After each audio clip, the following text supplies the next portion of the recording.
So today we are going to talk the local picture matching or the visual correspondence. Okay, so what is the image matching? So as you can see here, in image matching problem, we are considering the two images or the multiple images. So here is the source images and here's the target image, which is taken under the different view or different time or different viewpoint, something like this. Then image matching is to find out the correspondence field between the two images, between source and target image. So as you can see here, here's the one point, a single point here, one source image, and we are going to find, we want to find the mapped point or the matched point in the target image like this. As you know, why is image matching useful? There are so many applications that use the image matching technique. So one of the most important application is the 3D reconstruction. So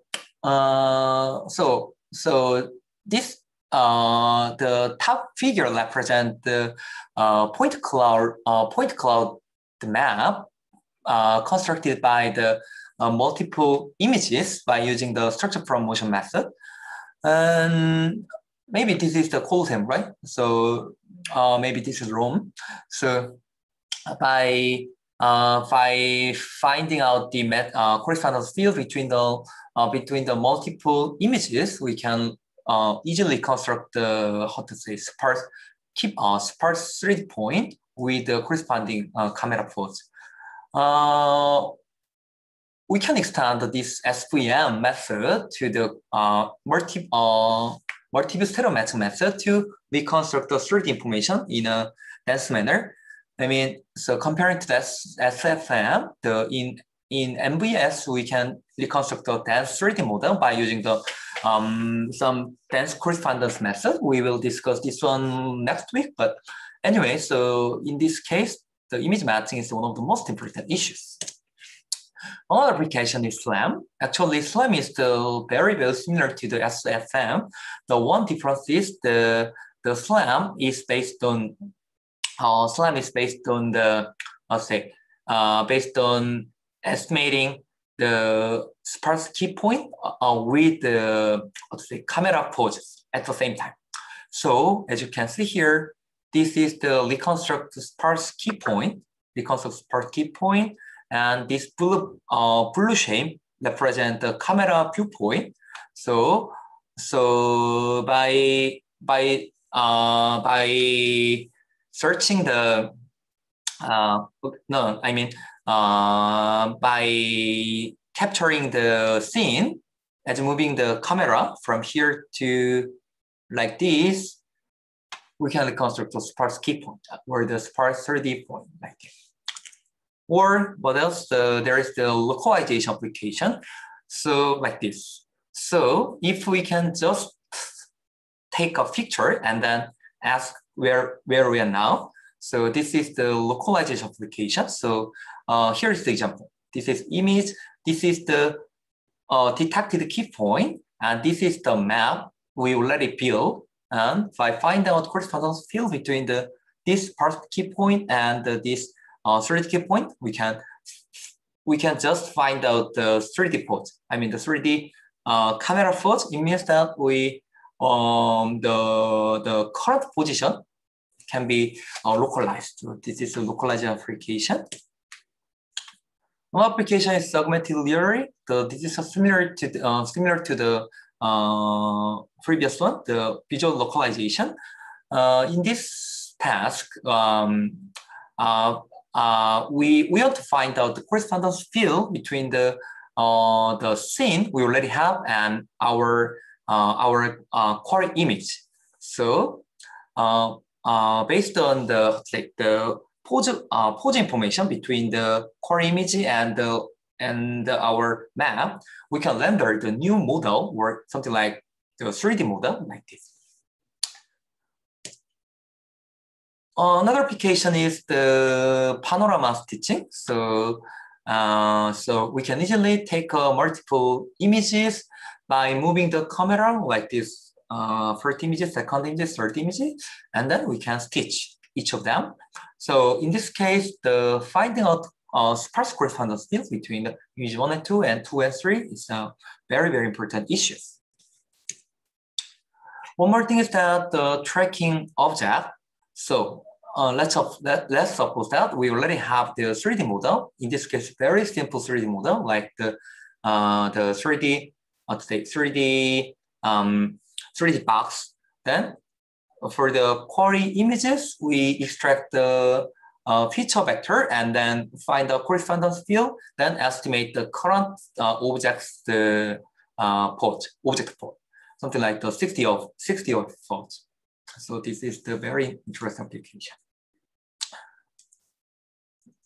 So 그래서 이제 우리가 오늘 얘기 나눌 거는 이제 이미지 매칭에 대해서 오늘 얘기를 나눠보자 합니다. 그래서 이미지 매칭이라는 걸 이제 우리가 두 강에 나눠서 할 건데 그게 이제 스팔스와 댄스로 나눠서 할 거예요. 그래서 오늘 얘기할 내용들 스팔스 코레스폰던스에 관한 얘기고 후반부에 얘기하겠지만 사실 그거 댄스와 스팔스가 이제는 사실 다른 방법은 아니다라고 이제 우리가 결론을 내릴 거지만 어쨌든 스팔스 매칭으로 어떤 멀티플 이미지 사이에 대응되는 관계, 코레스폰던스라고 우리가 표현하는데 대응되는 관계를 찾고자 하는 방법론에 관한 얘기입니다. 적용 분야 정말 다양하죠. SFM, MVS를 위한 통한 3D 리컨스트럭션. 우리가 3D 리컨스트럭션은 이제 2주부터 배우겠죠? 그렇죠?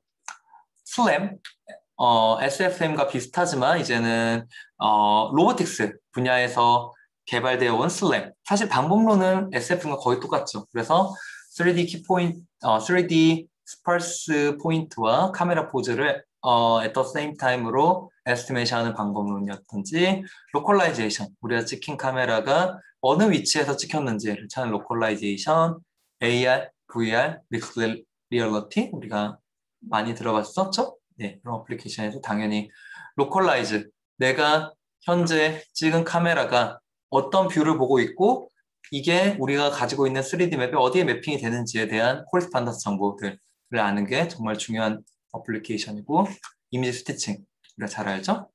그래서도 너무 중요하고 뭐 트래킹 같은 데도 많이 쓰입니다. So, more importantly,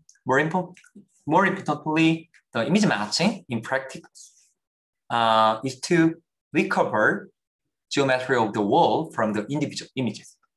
So here's the thing. Okay, so here is the same scene, right? But we take images in different viewpoints. So this is the scene A. This is the scene B, which is taken in the, let's say, the different viewpoint by the camera motion A to B. And this is a scene 3 taken under different viewpoints, something like this. And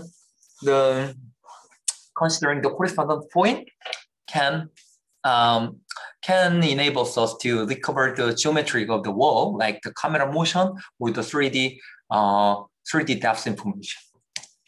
Here's the thing. Actually, these kinds of concept is based on the triangulation. So let's think about this. Actually, this triangulation is the basic concept in the stereo matching in dense correspondence problem. So, for example, here is our input, our same scene. 오늘부터 제가 필기를 한번 해보겠습니다. Okay, let me say, here is the same scene,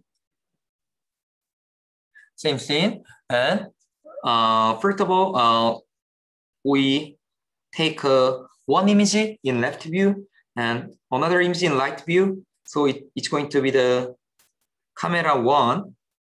대충 쓸게요. Camera 2. Right? So you can see here.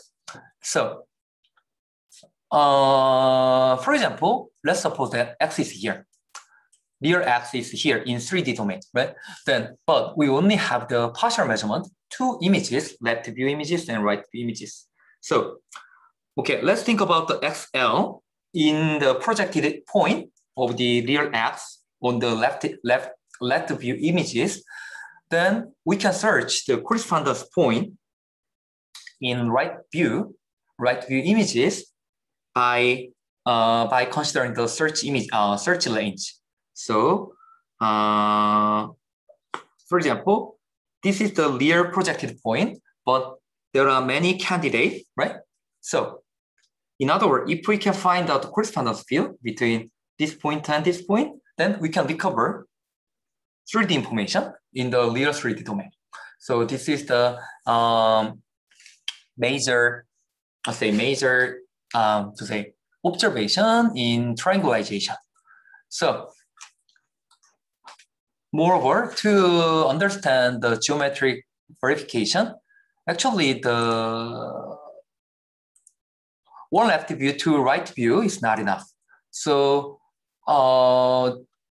in general, we frequently require the minimum number of the matches defined by theory or algorithm. For example, like the 8-point algorithm. 이제 8-point 알고리즘에서 이제 이 두 카메라 영상 간의 포즈를 찾을 때 8개, 최소한 8개의 포인트를 알아야 우리가 카메라 포즈를 찾는다 뭐 이런 이론들이 있는데 이건 우리가 스테레오 매칭할 때 한 번 더 얘기할게요. Practically, we aim for the higher number of the matches than the theoretically. For example, like the more than 100. Like, anyway, so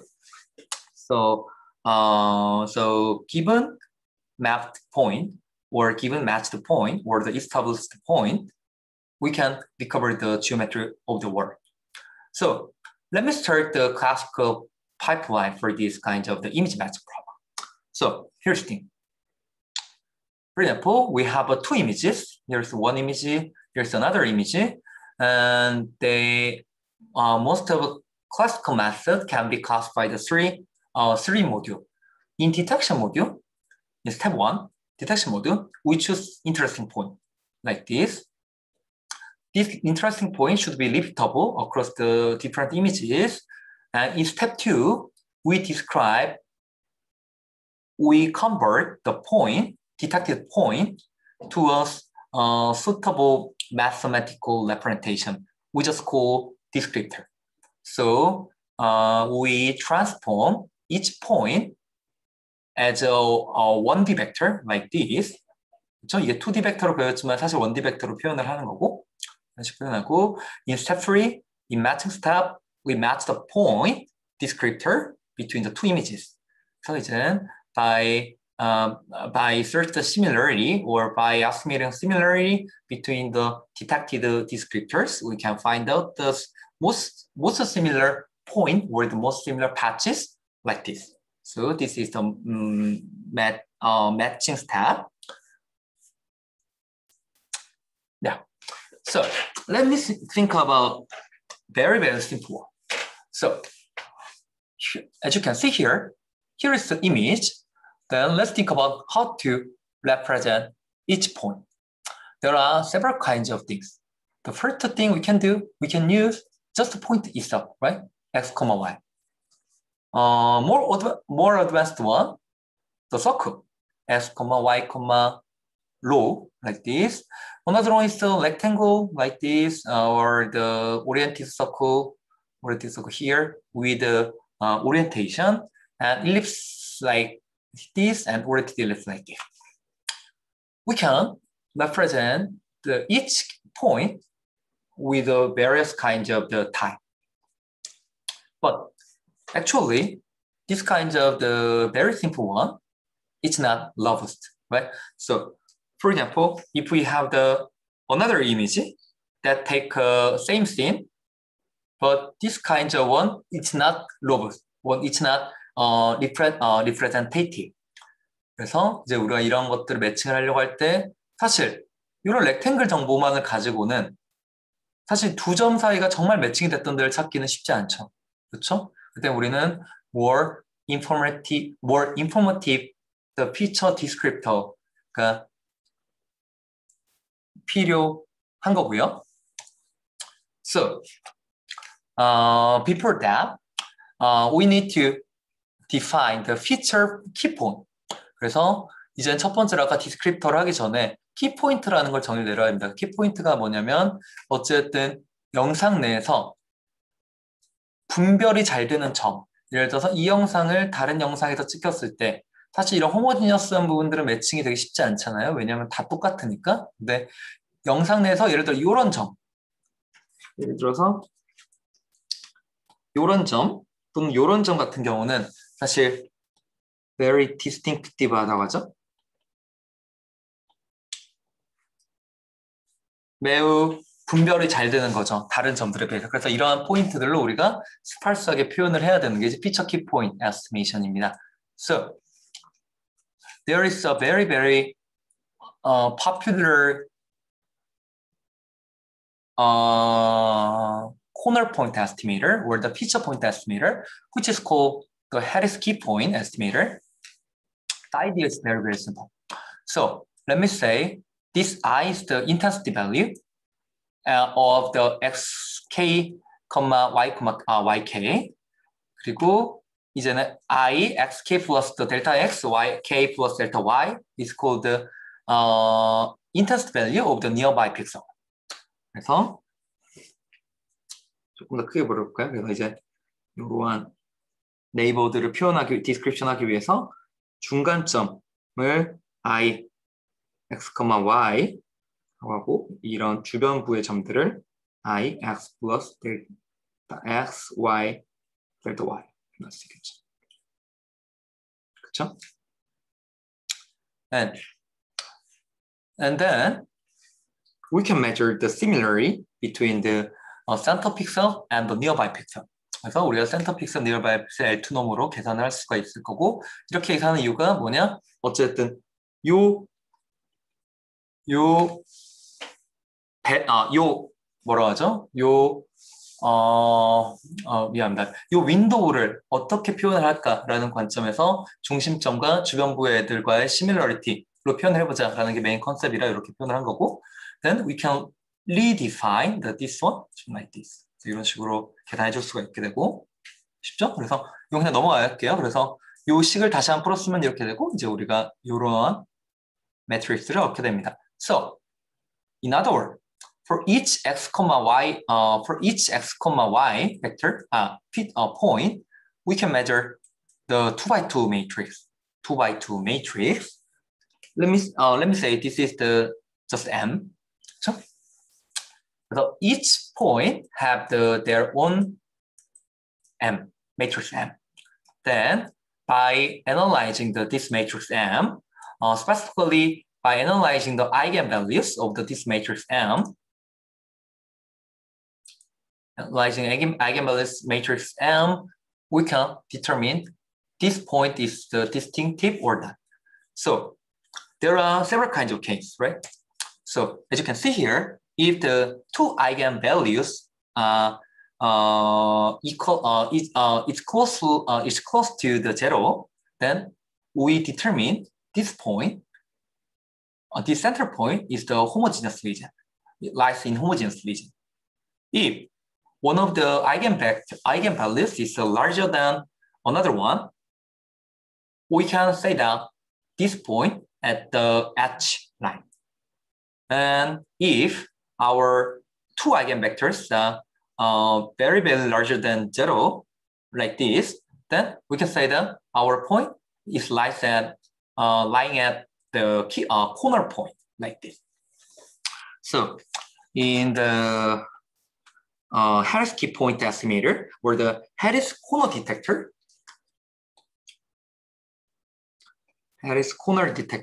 we'd like to find a point like this. 그래서 그게 뭐예요? 해리스라는 교수님이 이제 1988년도에 쓴 첫 번째 논문이었고, 해리스 코너라는 이름으로 사실 불렸던 방법이고, 키포인트를 어떻게 잘 뽑아낼까, 피처 키포인트 에스티메이터를 어떻게 하면 뽑아낼 수 있을까에 거의 획을 그었던 논문이었죠. 사실 여러 가지 의미들이 있었지만 어쨌든 키포인트를 이렇게 우리의 인텐시티 베리에이션을 가지고 인텐시티로부터 키포인트를 뽑을 수 있다는 걸 보여줬다는 첫 번째 연구에서 의미가 있었고, 어쨌든 해리스라는 본인의 이름을 따서 어쨌든 디텍터를 만들었다는 큰 사실 의미가 있는 페이퍼였죠. So this is a result of the Harris Key Point Estimator. So this is a single image, and by using Harris Key Point Estimator, we can extract the key point like this. Then this kind of key point can be used to find out the matching, to find out the correspondence between the images. 이제 이런 식으로 많이 썼는데, but in 1999, 네, 1999 in ICCV 1999, there was a paper just called the SHIFT, Scale Invariant Feature Transformation, initiate the modern image matching framework. So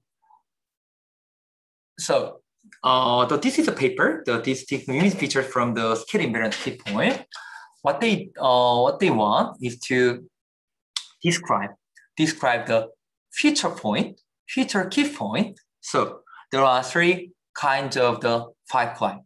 So first of all, given image like this, this method, SHIFT method, just first extract the feature vector, feature key point in the local feature detectors tab, like this. 이렇게 되고, and orientation estimation of the each key point, like this.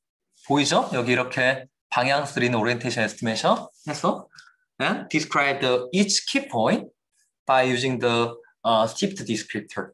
그래서 주변부의 애들을 key point descriptor로 표현을 하는 거죠. Like the 1D vector, for example, like the 184 dimensional vector like this. 그래서 이런 식으로 표현을 해서 이제 매칭까지 수행해서 이런 식으로 so source images and target images and they can find out corresponding field. 이 시프트라는 논문 사실 이 논문을 가지고 하고 싶은 얘기가 너무너무 많긴 하지만 어쨌든 간략하게 요약을 해보면 컴퓨터 비전에 많은 변화를 준 논문이죠. 어쨌든 내가 이 논문을 컴퓨터 이미지 매칭 논문에서 설명을 하긴 하지만 사실 이건 이미지 매칭을 위한 페이퍼였다기보다는 이미지를 이렇게 디스크립터들로 표현할 수 있다라는 개념을 사실 정립시켜준 사실 정말 의미 있는 페이퍼였죠. So actually, this SHIFT paper is the most cited computer vision paper ever. 그래서 딥러닝 레볼루션이 시작되기 전까지만 해도 이 시프트 페이퍼는 most cited paper였습니다. 컴퓨터 비전 페이퍼에서. 왜 그러냐? 단순히 아까 얘기했던 것처럼 이미지 매칭뿐만이 아니라 많은 분야들에서 이미지를 계속 디스크립션을 표현할 수 있다라는 관점에서 사실 정말 의미가 있었고 왜 또 의미가 있었냐? 실제로도 잘 됐어요. 그러니까 이게 방법론이 이제 뒤에서 보겠지만 방법론 자체는 사실 그렇게 팬시하지 못했지만 실제로 성능이 워낙 좋았기 때문에 이 당시 2010년 다시까지만 해도 거의 모든 방법론들이 사실 이런 시프트라는 방법을 따라갔었던 거죠. But as you know, in 2012, there was the deep learning revolution, right? So after that, 그래서 이제는 이 페이퍼의 사이테이션 수가 줄어들기 시작했죠. 그래서 but it's not a dominant as it was. 그래서 많은 얘기들을 할 수 있을 것 같아요. 그러니까 저에게는 제가 12년도에 처음 박사를 시작할 때쯤에는 사실 이 시프트라는 페이퍼가 저로 치면 여러분들로 치면 알렉스넷 같은 페이퍼였던 것 같아요. 지금 뭐 알렉스넷인 이 당시에도 알렉스넷이 알려져 있던 시절이 아니었기 때문에 그래서 시프트라는 방법이 정말로 많이 인용도 되었고 이 시프트는 must know 한 알고리즘이었었는데 시대가 지나가면서 역사의 뒤안길로 사라져가는 모습들을 보니 조금 개인적으로 마음이 아프긴 하지만 그만큼 충분히 의미가 있는 페이퍼였고 많은 시사점을 주는 페이퍼이기도 합니다. 그래서 제가 본 강의에서는 원래 핸드크래프트 방법들은 잘 설명 안 하는데 꼭 이 시프트 방법은 설명했던 이유가 바로 여기 있기도 하고요.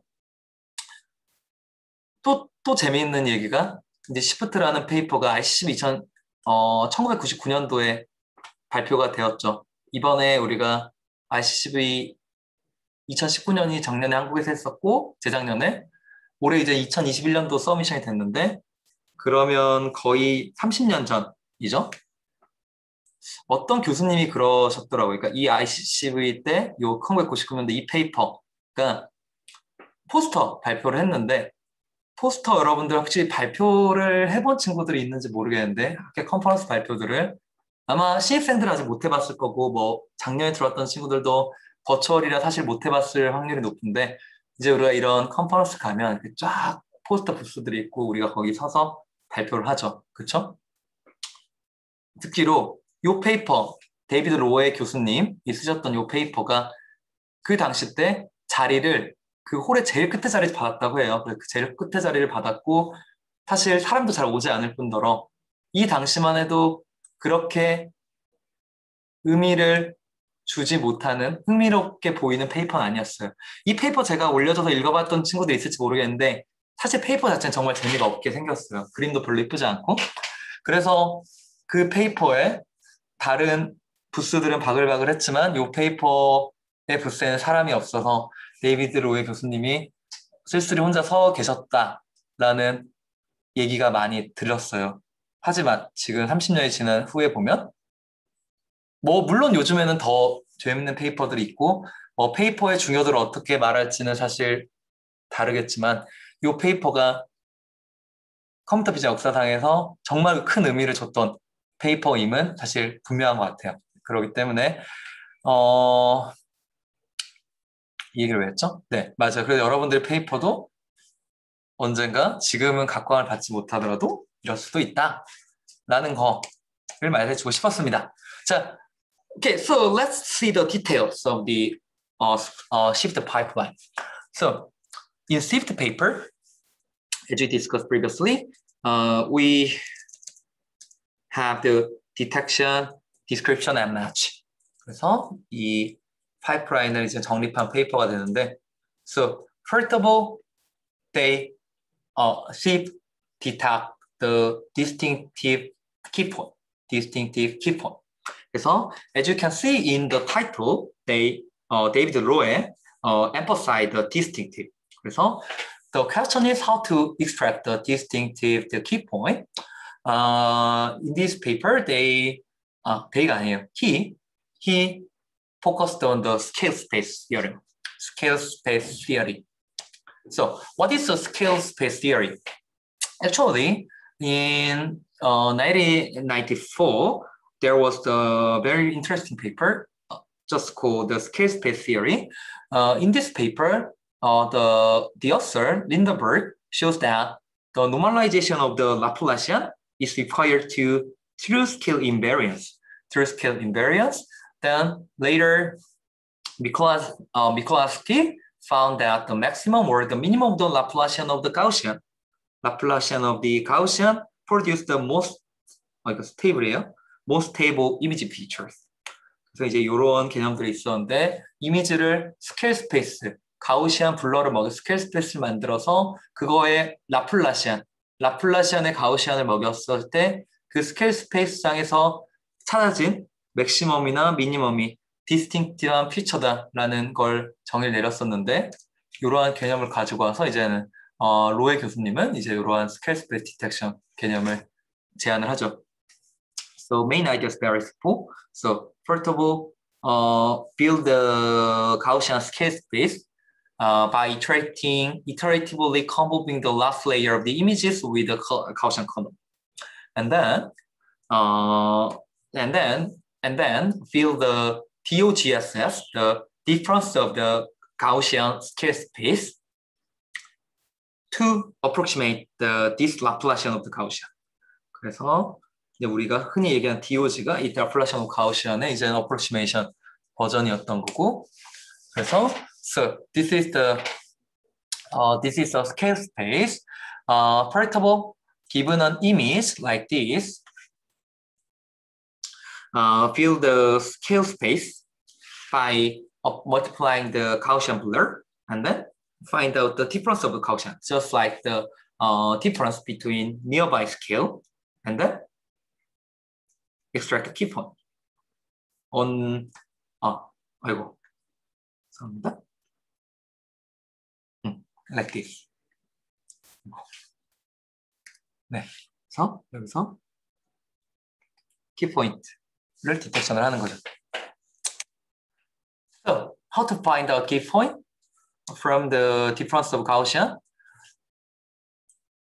The paper used the non-max suppression. Actually, this is similar to the non-maximum suppression in the past RCNet we already discussed, right?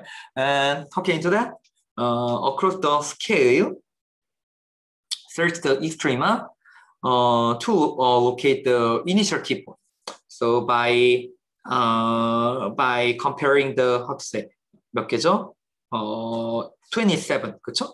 27 point by comparing the 20 point values and just find out the extrema to localize the feature point. And then the paper used the dominant orientation estimation to find out the orientation. This is a key point. And this is the patches, nearby point patches, and compute the orientation histogram and select the dominant orientation of this key point. 그렇죠? 그래서 이 키포인트가 주변부의 픽셀들을 봤을 때 어떤 부분을 오리엔트하게 보고 있었는지 방향을 잡아주고 마지막으로 이제 description을 합니다. Actually, the SIFT descriptor is based on the image gradient, magnitude, and orientation. 그래서 this is the L, this is L.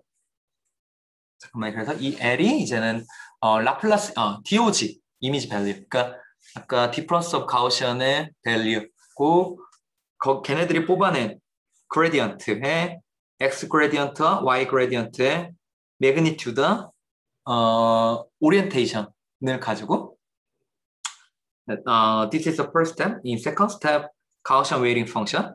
그래서 to avoid a certain change in the descriptor with a small scale, the paper applied the Gaussian weighting like this. 그래서 이 키포인트를 기점으로 Gaussian blurring을 먹여서 and made a Gaussian orientation histogram. But in this case, we divide the nearby into the 4x4 cell array. 그래서 이렇게 4x4 cell array를 바꿔서 이 Gaussian orientation, gradient orientation을 이런 식으로 키포인트 벡터로 표현을 한다. After that, just normalize feature vector by using the L2 norm. L2 norm을 한다. 이제는 keep shift description procedure인데 사실 핸드 디자인이에요. 이 당시만 해도 핸드 디자인으로 잘 되도록 포뮬레이션 하는 게 사실 핵심이었기 때문에 왜 잘 되는지 사실 명확하진 않아요. 우리 딥러닝도 마찬가지지만 하지만 결론적으로 이렇게 그레디언트 오리엔테이션 히스토그램을 써보니 이 피처를, 이 중간단의 P포인트를 디스팅트하게 잘 표현이 되더라. 즉 우리가 이미지 그리고 그 안에 존재하는 로컬 패치들을 이렇게 잘 디스크립할 수 있더라 라는 첫 번째 저희 이미지 매칭 역사의 첫 번째 논문이었던 거죠. So this is the SIFT matching region. So in the paper, the Grue show that the example object in the clustered environment. So here is the image, and this is the query object images. And by finding out the shift correspondence, the object is easily localized like this. 그래서 이런 로컬 피처 매칭을 통해서 이렇게 오브젝트를 로컬라이즈 할 수 있다라는 걸 보여줬었고요. And the SIFT, after SIFT paper, we imperfectly found that the SIFT paper have a good performance on the range of the transformation, like the rotation scale, interesting changes, the small fine transformation like this. 그래서 이제 이러한 어떤 디포메이션들이 있었을 때 매우 강인한 매칭을 보여준다라는 거를 SIFT 페이퍼가 보여줬죠. So shift for the visual recognition. So actually the SIFT descriptor is the key ingredient in the bag of word, which is the method to describe the global image vector.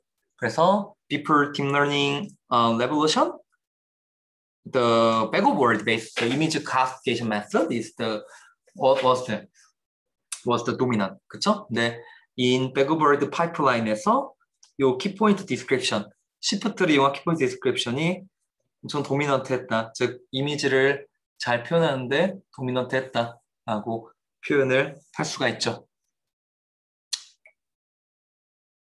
근데 we got a deep learning, right?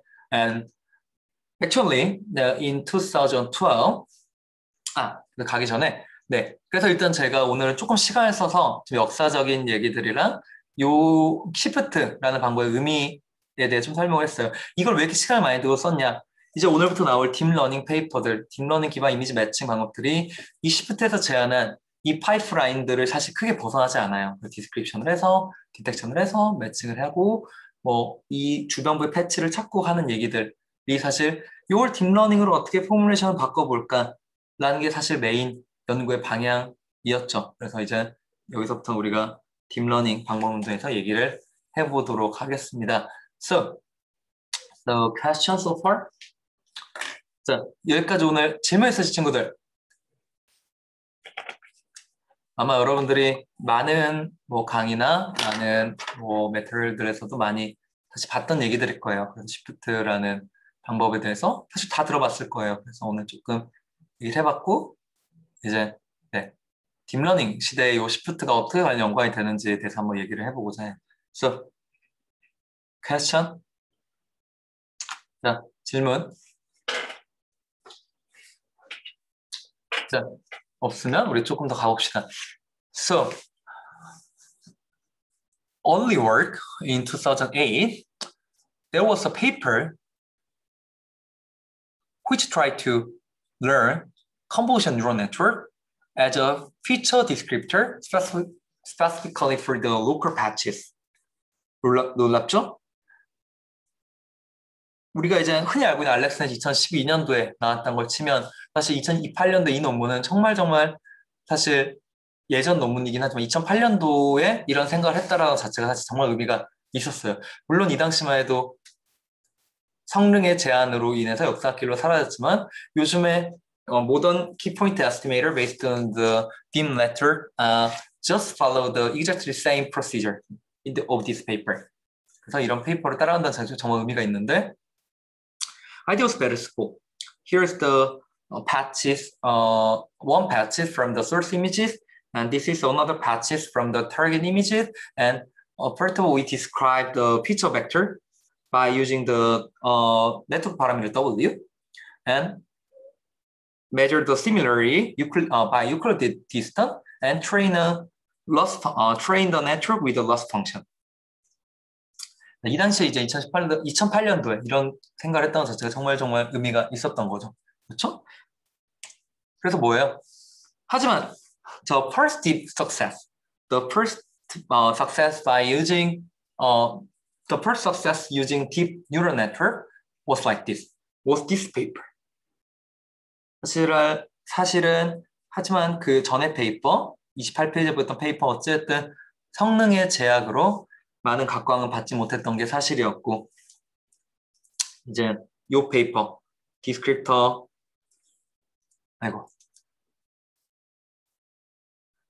요 페이퍼 디스크립터 죄송합니다. Descriptor matching with the convolution neural network compared to the SIFT paper was the real first success. What they do? They just get the network pre-trained on the ImageNet, like the AlexNet, and then just remove the fully connected layer and just use the intermediate feature. 그래서 이 피처를 그냥 우리가 그냥 피처 디스크립터로 써버리는 거죠. There was no key point detector, but they just extract the dense descriptor from the image and just find out the correspondence. Interestingly, in the paper, they have shown that comparing to the SIFT, only pre-trained on ImageNet, the network pre-trained on ImageNet just outperforms the previous SIFT paper. 그래서 이 페이퍼에서는 그냥 이미지넷 프리트레인된 모델을 갖다가 씀에도 불구하고 시프트의 성능을 뛰어넘는 걸 보여줘서 이제 딥러닝이 이미지 매칭에 사용될 수 있다는 의미를 보여주었고 After that, most paper try to train their own descriptor in such kinds of the framework. 그래서 이제는 descriptor에 대한 연구가 계속 진행되는데, so starting from the detected point, key point. 그래서 이제 여기까지 연구들은 사실 키 포인트는 사실 디텍션이 되어 있다 가정을 해버리고 시프트 같은 걸로, and we have the source patches from the source images and target patch. 아이고 미안 죄송합니다. target patches like this, 그렇죠? 뭐 이렇게 생겼겠죠? target patches 가지고 train the neural network to classify these two patches matching or non-matching like this. And by formulating the loss function to imposing this criterion, we can train the neural network for the image matching problem or the descriptor. 이제 이런 프레임워크에서 연구들이 배우는데, so the paper, the deep compare라는 페이퍼가 있었는데, the core idea was that using CNN and metric network to learn similarity function for the pair of the patches. 그래서 for the patch 1 and patch 2, they use the convolutional neural network and followed by the additional decision network to estimate the similarity between the two patches. 그래서 so let me say that the similarity is the OI net, the output of the network, and we already know the YI similarity between two patches, 1 or 0, 그렇죠? 그래서 이제 1 or 0로 이 패치가 매칭이 되는지 안 되는지를 GT로 알고 있으면, ground truth로 알고 있으면, by minimizing such kinds of loss function, we can train the network, this net, 그렇죠? train network 할 수 있죠. 어떻게 해요? 결국에 같은 픽셀, 그러니까 similarity가 같아야 되는 패치는 같아지도록, similarity가 달라야 되는 패치들은 멀어지도록 컴분해서 학습이 되는 거죠. 그렇죠? This is a very simple idea nowadays, but this is a very interesting starting point for the deep compare network. I mean the network to measure the similarity between the two patches. 이제 이러한 패치를 하는 거의 첫 번째 연구가 됐었던 거고. So they proposed three kinds of the network architecture.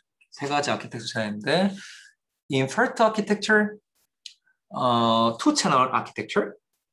There was no direct notion of the descriptor, right? There's notion of descriptor, but they just simply consider the two patches of the input pair as a two-channel images.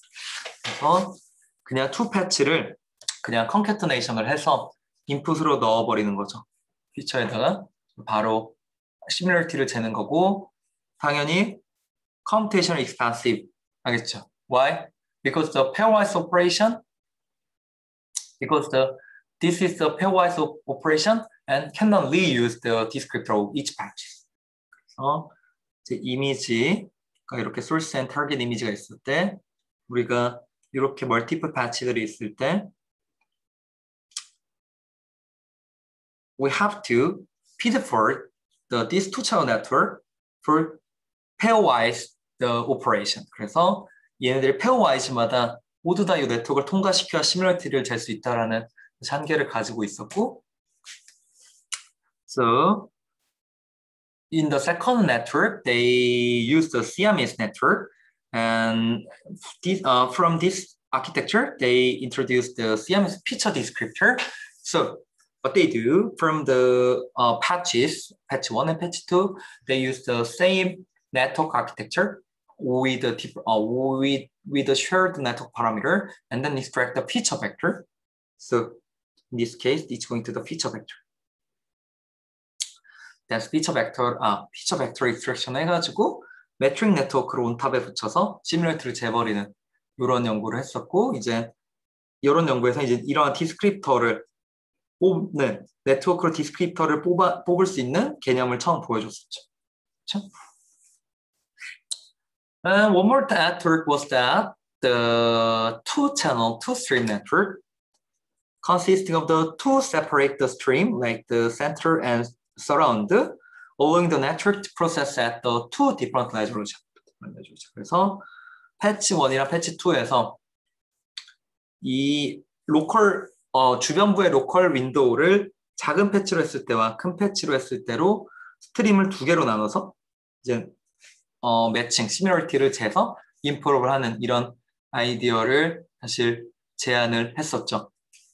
이게 바로 Deep Compare라는 페이퍼였고, CBP가 2015년도에 나왔던 페이퍼고, at the same year, in ICCB 2015, there was a deep descriptor, deep disk, just called deep disk 그런 페이퍼이 있었는데, actually this architecture is similar to the CMS version of the deep compare paper. 비슷한데, they used Euclidean distance without such kinds of the metric network.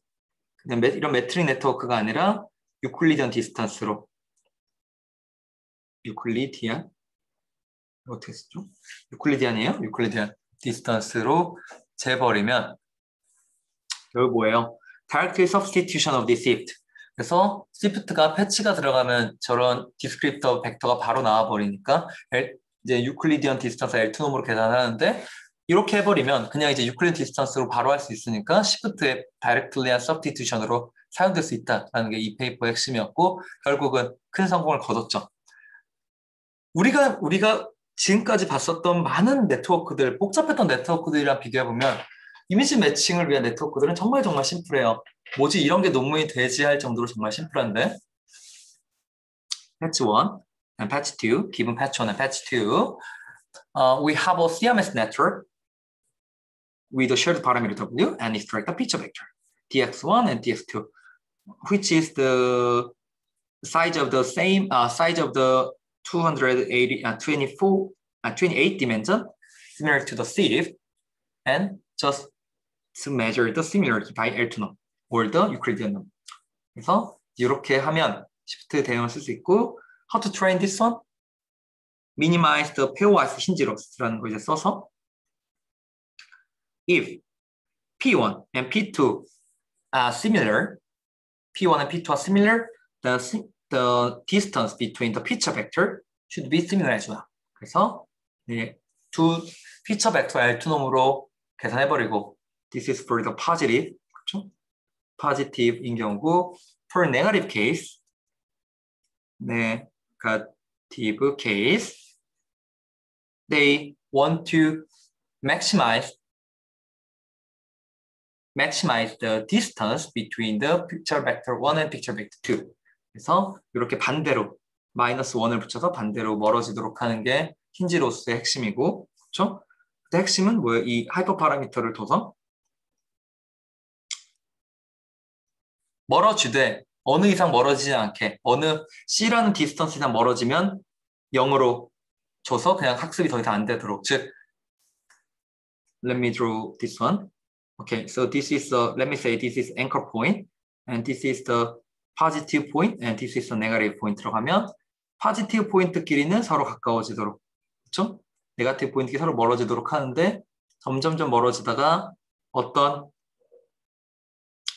디스턴스의 마진을 C라고 놓고 어떤 C라는 마진이 넘어가면 이제부터 학습이 안 되도록 즉 너무 디스크립터를 다른 패치가 달랐을 때 멀리 보내는 것도 중요하지만 너무 멀리 보내버리면 그러니까 피처가 배워야 되는 특성 자체가 깨져버리기 때문에 요 이상은 넘어가지 않도록 하는 게 사실 디스크립터 워닝 할 때 힌지로스를 쓰는 가장 큰 이유이기도 하죠. So in this paper, they used the pairwise hinge loss to train the network. So let's think about the network architecture here. Actually, this is very simple. It only have 3 convolution layer. 그래서 정말 간단해요. 7바이트 커널을 32개 쌓고 5바이 64개, 3바이트 128개 쌓아서 결국 128 벡터를 뽑아내버리는 정말 간단한 네트워크였고요. And in the paper, they also have shown that using hard negative mining to elevate the problem of the imbalanced positive and negative samples is the key to good performance. 그래서 이 페이퍼에서 또 보여준 재미있는 파인딩은 이러한 매칭 문제에서 하드 네거티브 마이닝이 정말 중요하다라는 말이에요. 요 얘기 우리가 몇 번 했었죠. 우리 패스트 RCN부터 해가지고 포컬로스 할 때도 했었고 임바란스 포지티브 네거티브 샘플들이 정말 중요한 얘기 몇 번이나 했는데 요 페이퍼가 이걸 이미지 매칭해서 보여준 페이퍼인데 hard negative mining in image match problem. So here's data. 데이터가 있을 거고 the same color means the positive sample and different color means the negative sample. 그래서 같은 색깔끼리 같아져야 되고 다른 색깔끼리 멀어져야 되는 우리가 네트워크를 학습해야 한다고 쳤을 때 이렇게 시뮬러리티를 풀 페어와이즈로 다 재보면 뭐 이런 식으로 매저를 할 거예요. 될 건데 이 파란색이 파지티브들끼리 아이고 지워야겠네요. 저 파란색이 파지티브들끼리의 시밀러리티, 빨간색이 네거티브들끼리의 시밀러리티인데 이 페이퍼에서는 하드한 페어들만 고르자는 거죠. 그래서 so extract the hard positive and hard negative and then they just use this hard pair to train the network. Not whole pairwise the values, but only use the hard pair. 그래서 정말 어려운 포지티브, 네거티브만 사용해서 학습을 하자라는 게 논문의 핵심이었고 In the paper, they have shown that 매우 재밌는 그림인데 이제 이런 것들이 여러분들이 좀 배우면 좋을 것 같아요. 그러니까 내가 논문으로 하드 네거티브 마이닝이 잘 된다라는 걸 보여주고 싶을 때 어떻게 보여줄까를 이제 이 논문 이렇게 보여주는데 So, first of all, they just increase the size of patches. size of patch를 여기서부터 128부터 10까지 늘렸을 때는 사실 성능 차이가 크지 않았어요. 오히려 더 떨어져 버렸던 거죠.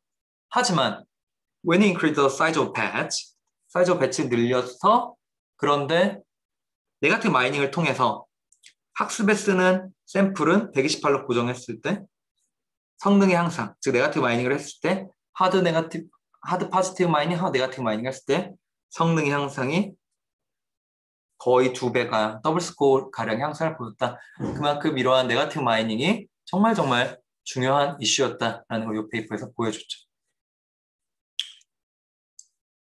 Okay, so that's it. So, are there any questions so far? 오늘 이제 우리가 디스크립터를 보고 있는데 여러분들 혹시 질문 있을까요? 지금까지? 혹시 질문? 여러분들 아마 시험 기간이라 정신없죠 다들? 네. 자, 혹시 질문 있는 친구들을 남겨주길 바라고 우리 7분만 쉬고 4시에 다시 시작합시다.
Okay, so let me continue.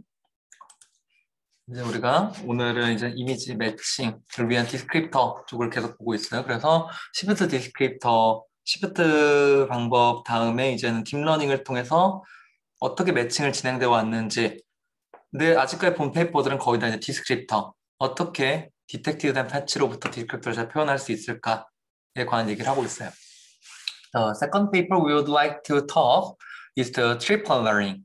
So in the paper, the core idea is that the smallest negative distance between the triplet should be larger than positive distance. So 이제 이 페이퍼에서는 we considering the three triplet image pair, triplet patch pairs X, Y, Z, and we extract the descriptors for each patches and measure. Okay, so answer the question is the dx more similar to the dy than dz, so positive and negative terms. So we can formulate this kind of question as a triplet loss. So there are two kinds of triplet loss, the ranking loss and ratio loss. 이게 여기가 좀 수식이 좀 애매하긴 한데, 그냥 let's think about that. This is the P2 is the anchor point, P2 is the anchor point, and this is the negative point, and P1 is the positive point, and this is the positive distance, and this is the negative distance. 그렇죠? 그래서 in ranking loss, max 0, u plus the positive similarity minus negative similarity, or in ratio-based method, Bayesian loss function, square root of the positive similarity over the positive similarity plus negative similarity. 그래서 결론은 이 두 개가 뭐 하는 거예요? 포지티브와는 시밀러하게 네거티브와 멀어지도록 하는 로스가 될 거고. And then in 2016, there was another approach to solve this other aspect within the image matching pipeline.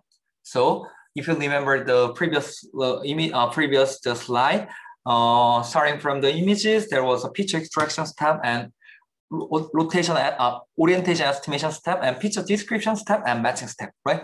And in the paper, learning to assign the orientation to picture point, they only focused on the orientation. So comparing to the shift orientation based on the gradient orientation direction, by learn the network to estimate the orientation, they improve the performance dramatically. 그래서 이게 오리엔테이션을 잘 뽑은 게 중요하다는 거였고, 오리엔테이션을 뽑는 데만 이놈은 집중한 거죠. Idea is very, very simple. So here's the image, here's patch, and in original estimator, the major orientation direction is estimated for each patch. 그래서 이 패치인 게 오리엔테이션이 이렇게 각각 찾아져서 and on normalized patches, we extract the feature descriptor for each feature and minimize the descriptor distance between them. 그래서 디스크립터의 그 디스크립터를 학습을 하는데, by training the end-to-end from feature descriptor to the oriented estimator, we can find out the orientation estimator network that learn to assign the orientation to feature point. 그래서 이제 오리엔테이션 에스티메이터를 학습한다는 것도 정말 중요하다는 보여준 페이퍼였고, in the paper, the authors shown that improved leisure with the good orientation. 그래서 comparing to the DAISY descriptor, original DAISY descriptor, and the original VGD descriptor feature extractor, by just adding the orientation estimator, the performance is highly boosted like this. 그래서 오리엔테이션 에스티메이션 하는 게 중요하다는 걸 보여줬고, and in learned invariant feature transform paper, just called the LIFT paper in ECCB 2016, they proposed at the first end-to-end detection and description method. 그래서 이름에서 보는 것처럼, as you can see in title, this paper tried to attempt to resemble scale invariant feature transformation, just called the shift. So, 그래서 이 페이퍼는 그 시프트 페이퍼를 사실 러닝 버전으로 바꿔보자 했던 페이퍼였고, 퍼스트 타임으로 엔드 투 엔드, 피처 디텍션 스텝부터 디스크립션까지를 엔드 투 엔드로 바꿔서 이제 Learn the Invariant Feature Transform, 리프트라는 이름으로 정의가 된 페이퍼였고, 어떤 이미지가 들어갔을 때 각 피처마다, 각 키포인트마다 디스크립터 벡터를 뽑아내는, 즉 기존의 시프트가 쓰였던 많은 방법론들에서 이제 리프트라는 방법을 대체할 수 있는 페이퍼를 제안을 했었고, 사실 큰 성공을 거뒀죠. So here is the comparison between the shift and this lift paper. 그래서 이제 리프트와 시프트라는 페이퍼를 엔드-투-엔드로 비교해보면 this part is a feature detector part가 있고 and after detecting the key point and estimate orientation에서 로테이션으로 패치를 돌려서 각 패치에서 디스크립션을 해서 디스크립터를 뽑아내는, 즉 시프트의 모든 파이프라인을 이제 엔드-투-엔드로 바꿔낸 첫 번째 페이퍼가 됐죠. How to train this one? To train the network, the author used the quadruplet CMS network. So at the previous paper, they used a triplet, but in this paper, they used a quadratic CMS network, P1, P2, P3, P4. P1, P2 corresponding key point or corresponding patches, and P3 is non-corresponding patches, which is going to be the negative, and P4 is also non-key point, and which is going to be negative, but P4 it's going to be like a homogeneous region. So this P4 is used to train the detector module. 그래서 이제는 사실 디스크립터만 학습할 거였으면 P2, P3, P1, P2, P3만 있었으면 됐지만 P4라는 것까지 같이 넣어줘서 P4는 이제 어떤 호모지니어스한 부분들, 리피터블한 부분들, 텍스처 부분들을 넣어줘서 어떤 디스팅트하게 키포인트가 찍히는 것까지 학습을 시키고자 했던 거죠. 그래서 이제 쿼드럽틱으로 이렇게 시아메시 네트워크를 설계해서 학습하고자 한 거였고, I will skip the loss function. 근데 여기 loss function 넘어갈 거예요. 그래서 여러분들 요거 관심 있는 친구들 페이퍼 한번 보길 바랐고, 결론은 뭐야? 이러한 쿼드럽틱 피처들을 써서, 쿼드럽틱 키포인트들을 써서 어디가 같아지고 어디가 멀어져야 되는지를 학습을 하는데, 이때 디텍션, 오리엔테이션, 디스크립션 한 번에 엔드-투-엔드로 학습을 시킨다라는 게 핵심이었던 거죠. At test time, actually, the original version of the lift didn't solve the scale change, as in lift paper.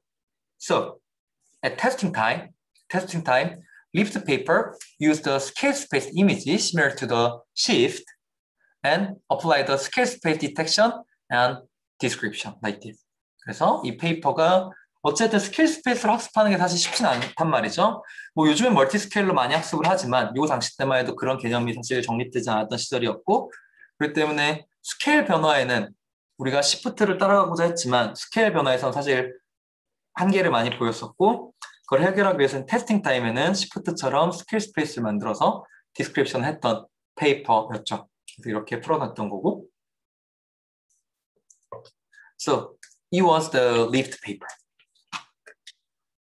퀘스천? 자, 오늘은 조금 퀘스천이 없긴 한데, 뭐 아까 앞 시간에 했던 것도 괜찮으니까 혹시 뭐 질문 있는 친구들은 편하게 물어보셔도 됩니다. 이해할만 하나요? 네트워크들은 정말 어렵지 않죠. 네트워크들 자체는 정말 어렵지 않을 거예요. 아마 정말 간단했었고, 리프트라는 이런 페이퍼도 구조로는 진짜 간단해요.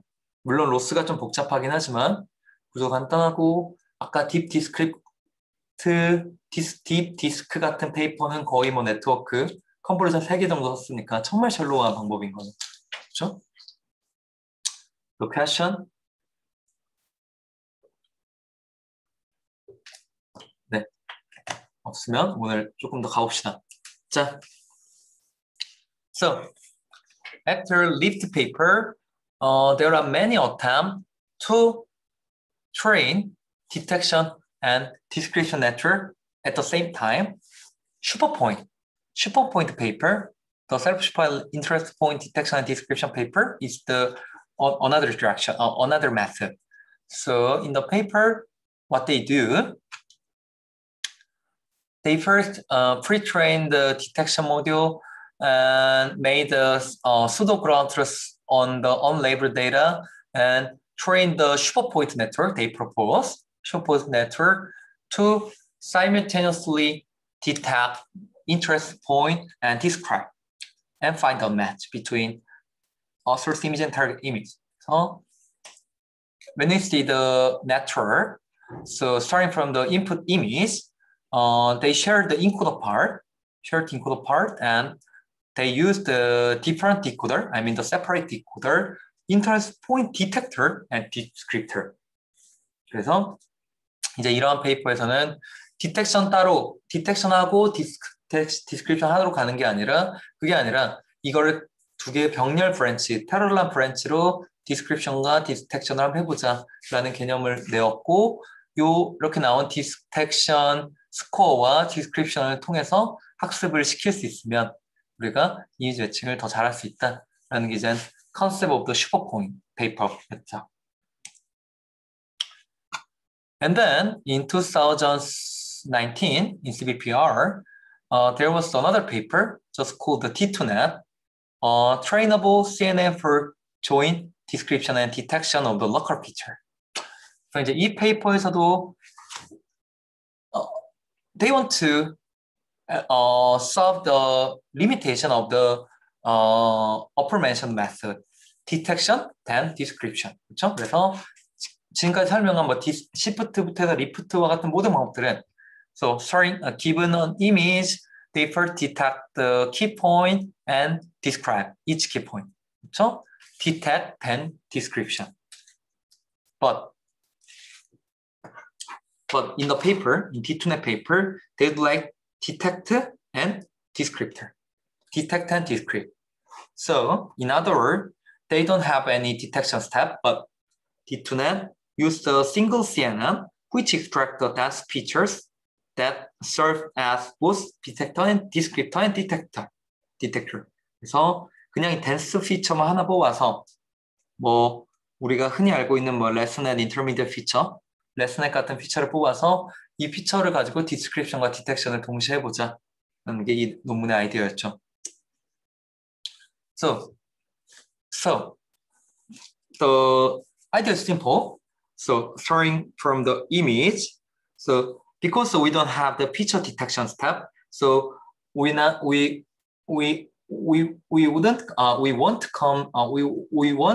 deal with the local patches anymore. 그렇죠? 그래서 이제 이미지가 들어가서 바로 dense feature representation 뽑아내서 HWN이라는 dense feature representation 뽑아내서 요 각각의 슬라이스 빛 벡터 di, j. So 이 한 점에 표현되는 이 i, j를 우리가 local descriptor로 사용을 해보자 라는 거였고, local descriptors are simply obtained by traveling hold the feature map at the special point. 그래서 이런 개념이 이제 우리가 앞에 얘기했던 뭐 past RCNN처럼 이미지에서 피처를 다 뽑아놓고 쉐어링되는 컴퓨테이션을 쓰는 컨셉과 사실 유사한 거죠. 하지만 우리 이제 스파스 매칭을 해야 되니까 디텍션 스텝도 있어야 되는데 디스크립션과 디텍션은 어떻게 되냐면 디텍션 obtained by performing the non-local maximal suppression on feature map. 그래서 요 볼륨 feature tensor map에서 they measure the alpha and beta. Alpha is the values of the non-maximal suppression within the special point. 그래서 H 곱하기 W에서 보면서 가장 non-maximal suppression이 높은 점을 뽑고, 그 다음에 Z축으로 보면서 이 피처에서 가장 그 점에서의 값이 높았느냐, 레이시오 투 맥스를 계산해서 알파, 베타 값을 동시에 고려하면 어떤 소프트 디텍션 스코어가 나와서 이제 이 디텍션 스코어를 보면 요 진하게 칠해진 빨간색이 이제 우리가 디텍션을 해야 되는 포인트다라는 게 학습이 되는 거죠. 즉 결론은 조인트로 디텍션과 디스크립션을 수행을 하는 방법론에 대해서 제안을 한 거죠. So this is a T2net 였던 거고. 자, 현정 학생 질문 있나요? 네. 현정 학생 질문은 예전에는 키포인트를 뽑아서 매칭을 수행했는데 시프트랑을 뽑아서 키포인트를 했는데 같은 데이터에 대해서 엔드-투-엔드를 모델 학습한 키포인트들이 정말로 그쵸. 현정 학생 매우 좋은 질문이고 그래서 이 페이퍼도 이제 페이퍼 읽어보면 결국엔 뭐예요? 우리가 디텍션이 잘 됐다라고 하는 거는 어쨌든 뭐예요? 두 장의 영상에서 뽑은 피처가 키포인트가 동일한 점. 무슨 얘기냐면은 뭐 사람이 이렇게 생겼고 사람이 이렇게 생긴 영상에서 피처 포인트가 여기서 뽑혔을 때 또 여기서 뽑혔을 때 이 두 점이 똑같은 점들에서 뽑히고 있는지를 측정해보는 게 사실 제일 정확하죠. 그 이제 리피터블리티라는 메저인데 그 리피터블리티를 재는 게 사실 키포인트가 잘 익스트랙션이 됐냐에 대한 메저가 되는 거고 그렇기 때문에 현장 학생이 얘기한 것처럼 사람이 키포인트를 찍어주는 거랑 사실 비교하진 않아요. 왜냐하면 어차피 우리가 키포인트를 뽑는 이유 자체가 매칭이 잘 되기 위함이기 때문인 거죠. 그렇죠? So, other question? 네, 너무 좋고 거의 끝났습니다, 여러분. 조금 오늘 빨리 끝날 것 같긴 한데 여러분들 혹시 질문 있으면 편하게 물어보면 되고 석영 학생 질문이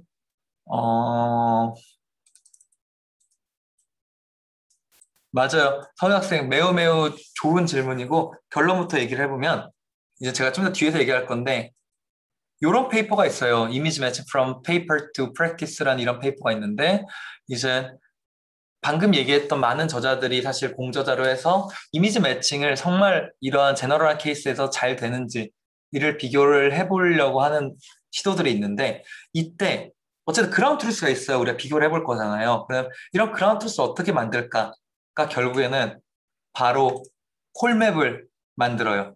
바로 콜맵을 만들어서 이 콜맵이라는 방법으로 3D 키포인트들을 뽑아서 3D를 만든 거를 가지고 수도 그라운트를 써요. 자, 여러 가지 이유가 있어요. 첫 번째, 우리가 라지 스케일 데이터에서 아까 현자 학생이 말한 것처럼 사람의 손으로 대응점을 찍는 건 사실 거의 불가능에 가깝기 때문인 거고, 두 번째, 그 말의 반증은 현조하는 방법들이 콜맵보다 잘 나오기가 쉽지 않다라는 반증인 거죠.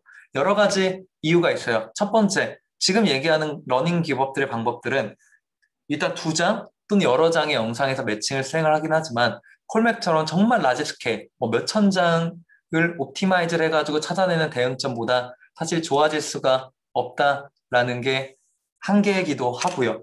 다시 얘기하면 우리가 이렇게 지금 우리가 많이 개발되고 있는 이러한 방법론들을 콜맵과 같이 잘 정의된 어떤 프레임워크에다가 하나씩 끼워 넣을 수 있다면 사실 콜맵을 대체하는 러닝 방법들이 나올 수 있겠지만 아직까지는 그렇게까지 못 간 거죠. 그 말은 아직도 사실 가야 될 길이 많다라는 거고 다시 돌아가면 콜맵에서의 핵심은 아직도 시프트 디스크립터에 국한되어 있다라는 거죠. 그렇죠? 두 번째 질문이 네. 태영 학생, 맞아요. 태영 학생도 너무 좋은 질문이고 H패치 데이터베이스 맞아요. 근데 H패치 데이터베이스가 매우 좋은 데이터베이스인데 이렇게 하는 거죠. 그래서 아까 이걸 조금 더 설명을 해주면 자, H패치 데이터는 어떻게 되어 있냐면 이미지 1이 있고 이미지 2가 있으면 이 둘 간에 어떤 호모그래피를 GT로 알고 있어요. 호모그래피라고 하는 거는 이미지 1이 이미지 2랑 어느 뷰포인트에서 카메라 포즈에서 찍혔는지 첫 페이지에 되겠던 것처럼 그렇다면 내가 뽑은 키포인트가 이미 2에서 뽑은 키포인트가 여기서 뽑혔을 때 이 키포인트를 GT 호모그래피를 가지고 옮겨봤을 때 이미지 2에서 뽑은 키포인트와 동일한 위치에 찍혀야 되죠. 이론적으로. 그렇죠? 그런 게 우리 리피터블하다고 표현할 수 있을 텐데. 그래서 이러한 그 GT를 가지고 뽑힌 키포인트들의 어떤 그 set-to-set 레지스트레이션을 매저를 함으로써 리피터블리티를 측정하는 방법이 피처 디텍터에서 가장 많이 쓰는 사실 매저긴 하죠. 네. 네, 태영학생 고마워요. 네. So, other question? 네, 고맙습니다. So, other question. 자, 해봅시다. So far, we discussed like this. 그래서, so far we discussed starting from the source and target image, we have a detector module and region select module. It's going to be like the orientation estimation or something like this. Anyway, and then after that, and descriptor module and matching. 그렇죠? Then the remaining question is how to find the matched point given set of the descriptor. 그렇죠? So very simple way is just like the NN, nearest neighbor. Actually, this is very, very simple and this is very, very straightforward. 그렇죠? How to do that?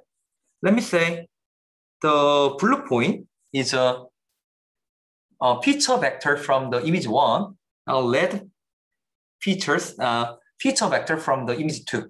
Then in nearest neighbor, we just find out the similar matched point, mapping the mapping relationship. 그래서 nearest neighbor 가장 가까운 거 찾으면 되죠? 찾으면 뭐 좀 읽어보면 되는데 이렇게 에러가 있어요. 결국에 좀 어쨌든 노이즈가 할 수밖에 없겠죠? 아웃라이어들에 의해서. 그래서 많이 쓰는 방법은 이제 mutual NN이라는 방법이 있는데 mutual NN means cross consistency. In mutual NN strategy, cross consistency matches are retained. 그래서 이거랑 요 네 개와의 시밀러리티를 봐서 가장 시밀러한 게 이거였었는데 얘랑 다시 한번 이미지 2대 이미지 1으로 간 매칭을 해봤을 때 얘네 둘이 크로스로 컨시스턴시 했다. 그럼 이 매치는 진짜 리얼할 확률이 높은 거고 아닌 경우에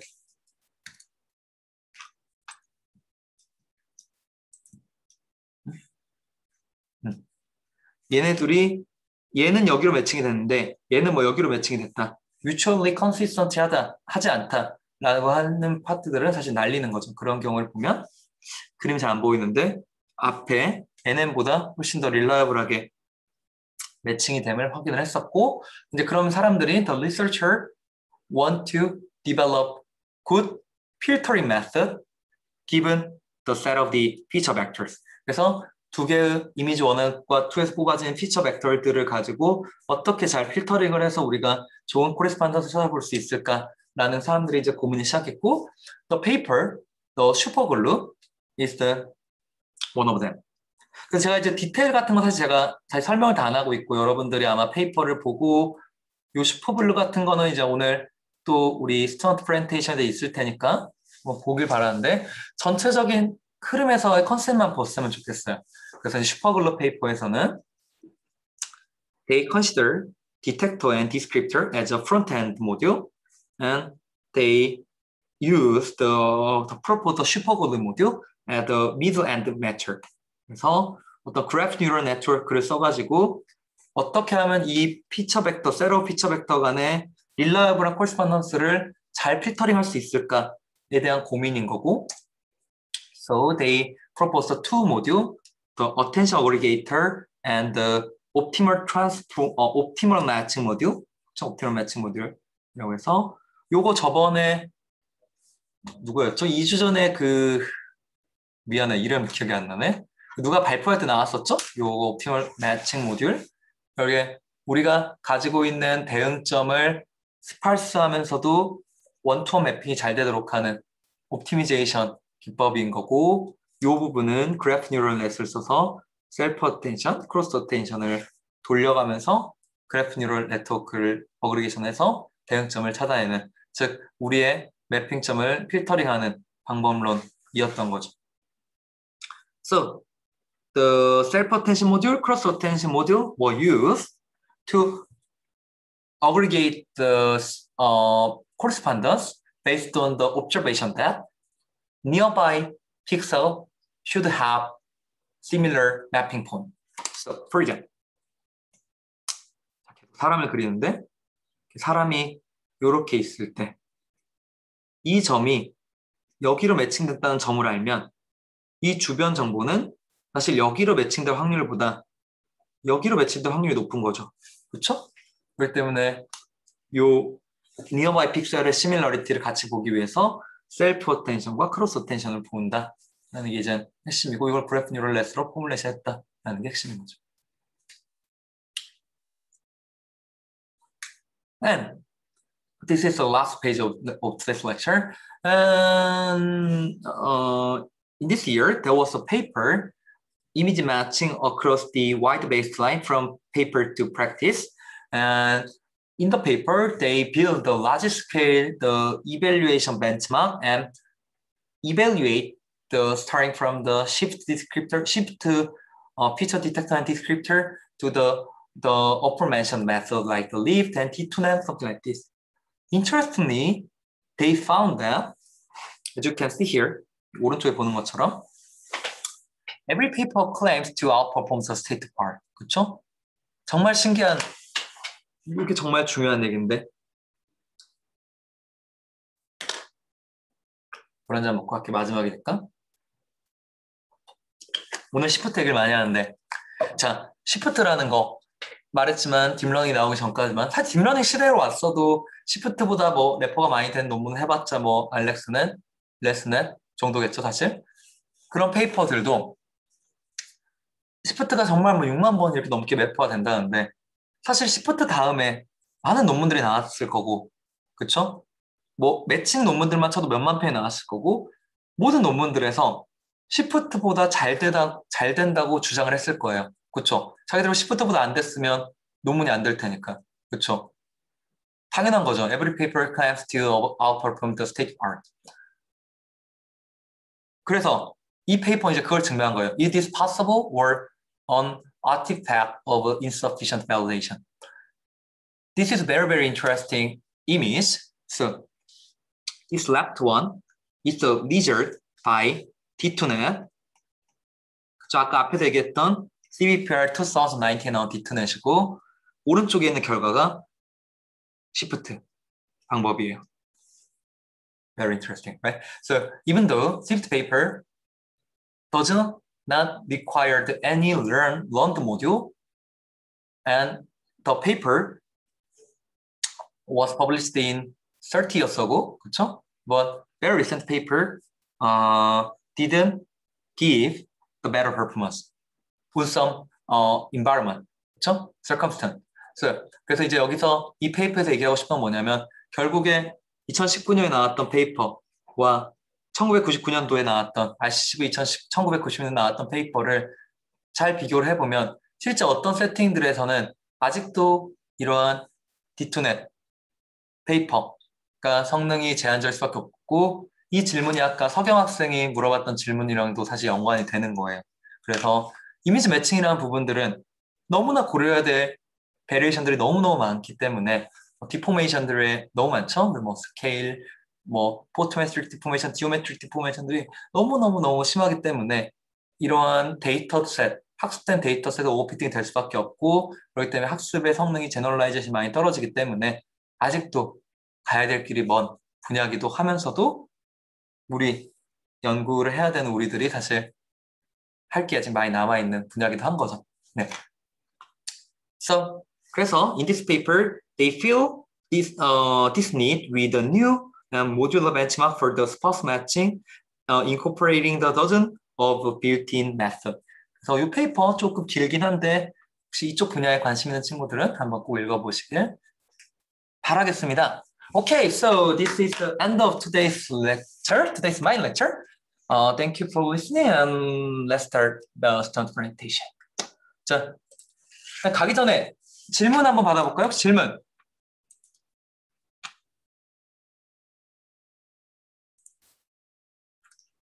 자, 없죠? 네. 질문이 없으면 자, 우리 발표 시작해 봅시다. 자, 오늘 발표는 so the first presenter is the 윤선편. The paper title is the discriminative learning of the deep convolutional feature point descriptor. 자, 윤선 학생 준비됐으면 해봅시다.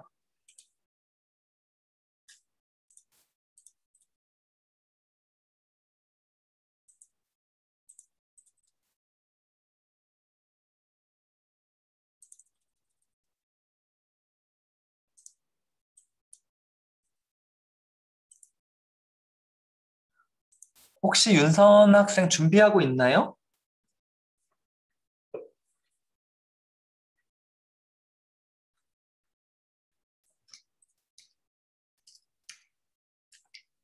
윤선 학생 들어와 있긴 한데 윤선 학생? 교수님 마이크 안 들리시나요?